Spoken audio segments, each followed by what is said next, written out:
Le nombre de cas ne cesse d'augmenter. Aujourd'hui, pour l'équipe de crise de l'usine de transformation de viande de Tönnies dans l'ouest de l'Allemagne, c'est une course contre la montre qui se joue.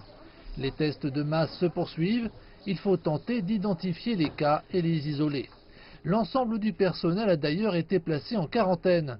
Si cette démarche ne porte pas ses fruits, déclare le ministre-président de Rhénanie du Nord-Westphalie, Armin Laschet, il n'y aura peut-être pas d'autre choix que de resserrer les restrictions. La source provient de cette entreprise spécifique et nous ne sommes donc toujours pas en mesure d'exclure un confinement plus large.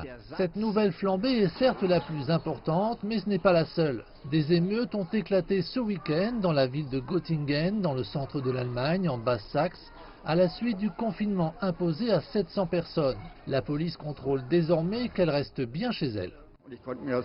Bouteilles, pierres, barres métalliques, planches, objets ménagers et feux d'artifice ont été lancés sur les agents en provoquant des blessures.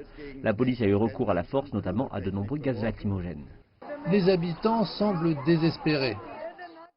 Je suis effrayée, j'ai peur de rester ici. J'ai du travail, mais je ne veux pas aller travailler. Tout le monde est. Nous devons tous travailler. Plus à l'est, une section du quartier de Berlin-Neukölln, dans la capitale allemande, reste également en quarantaine. Le même schéma se retrouve dans chaque groupe, des communautés d'immigrants modestes qui vivent ou travaillent, souvent dans des conditions précaires. À Dortmund, des écoles sont fermées depuis lundi matin à la suite de la déclaration de plusieurs cas. Ce sont toutes des épidémies localisées et le nombre global de cas reste faible, même s'il augmente rapidement. Les responsables ne cachent pas leur inquiétude. Le ministre allemand de la Santé, Jens Spahn, déclare désormais que seule une action décisive autour du site de Tönnies en particulier pourra empêcher une autre propagation à l'échelle nationale. La réouverture rapide de l'Allemagne avait redonné espoir à d'autres pays. Les prochains jours pourraient être cruciaux pour que cet espoir ne soit pas oublié.